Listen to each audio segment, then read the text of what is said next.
నమస్తే welcome to TV A9 నేను దీప్తి మధుసూదన్ రెడ్డి. ఆంధ్రప్రదేశ్లో వాలంటీర్ల పరిస్థితి ఆగమ్య గోచరంగా మారిపోయింది.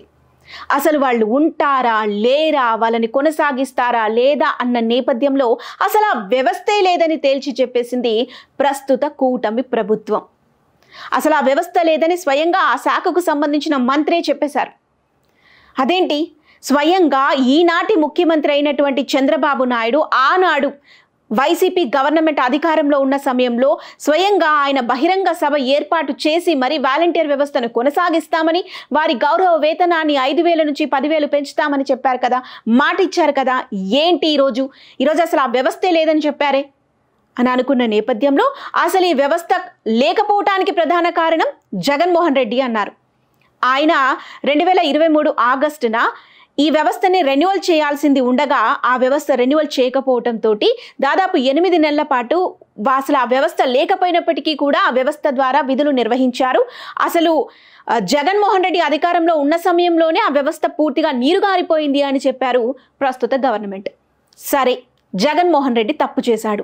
మరి ఈ గవర్నమెంట్ మాట ఇచ్చింది కదా, మరి నిలబెట్టుకోవాలి కదా.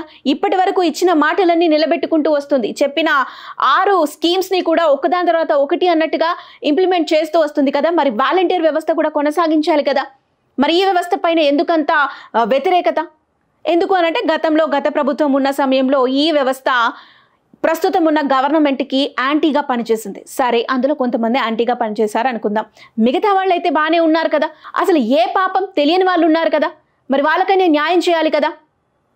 సో అసలు ఈ వ్యవస్థ కొనసాగిస్తారా లేదా? పోనీ జగన్మోహన్ రెడ్డి తప్పు చేశాడు, మరి ఇప్పటికైనా ఈ గవర్నమెంట్ అయినా మళ్ళీ కొత్తగా జీవో తీసుకురావటమో లేదంటే అసెంబ్లీలో బిల్లు పెట్టడమో చేసి ఈ వ్యవస్థను కొనసాగిస్తారు అనుకున్న నేపథ్యంలో మరో పెద్ద బాంబు వచ్చి పడింది వాలంటీర్ల పైన. ఎస్, సో గవర్నమెంట్ వచ్చి దాదాపు 5 నెలలు పూర్తయిపోయిన ఈ సందర్భంలో ఈ 5 నెలల నుంచి కూడా వాలంటీర్లు ప్రతిరోజు వాళ్ళు హాజరయ్యారా లేదా విధులకి అనే విషయం పైన ఒక యాప్ ఉంటుందన్నమాట. సో యాప్లో వెళ్ళి వాళ్ళు ప్రెజెంట్ అయ్యారు అని చెప్పేసి, ఏ టైంకి ఎగ్జిట్ అయ్యారు అని చెప్పేసి ఒక బయోమెట్రిక్ లాంటిదన్నమాట యాప్. సో అది ఉంటుంది. దాంట్లో ఇన్ని రోజులు వాళ్ళు ప్రెజెంట్, యాబ్సెంట్ అండ్ వాళ్ళు ఏ టైంకి ఇన్ అయ్యారు, ఏ టైంకి అవుట్ అయ్యారు, దీనికి సంబంధించి పూర్తి డీటెయిల్స్ అందులో ఇచ్చారు. కానీ ఇప్పుడు యాప్ కూడా పని చేయట్లేదు. యాప్ని కూడా తొలగించేసింది గవర్నమెంట్. దీని అర్థం ఏంటి? సో మొత్తానికే వాలంటీర్ వ్యవస్థని తీసేస్తున్నారు. ఎస్, సో వాలంటీర్ వ్యవస్థ పూర్తిగా నీరుగారిపోయింది, ఇక భవిష్యత్తులో ఉండదు అనేది ఈ యాప్ రిమూవ్ చేయటంతో క్లియర్ అయిపోయింది. మరి 5 నెలల నుంచి ప్రభుత్వంపై ఆశలు పెట్టుకొని ఈరోజో రేపో మాపో అన్నట్టుగా ఖచ్చితంగా మమ్మల్ని తీసుకుంటారు విధుల్లోకి, మా జీతం 10,000 రూపాయలు వస్తుంది అని ఆశపడిన వాళ్ళ పరిస్థితి ఏంటి? మరి దీనిపై ప్రభుత్వం ఎలాంటి చర్యలు తీసుకుంటుంది? పోనీ అలాంటి వాళ్ళని ఎవరైతే ఆశగా ఎదురు చూస్తున్నారో అలాంటి వాళ్ళకి ఏదైనా స్కిల్స్ నేర్పించి ఇంకో కొత్త ఉద్యోగం ఏదైనా కల్పిస్తారా? అసలు ఏం చేయబోతుంది గవర్నమెంట్? మీరేమనుకుంటున్నారు?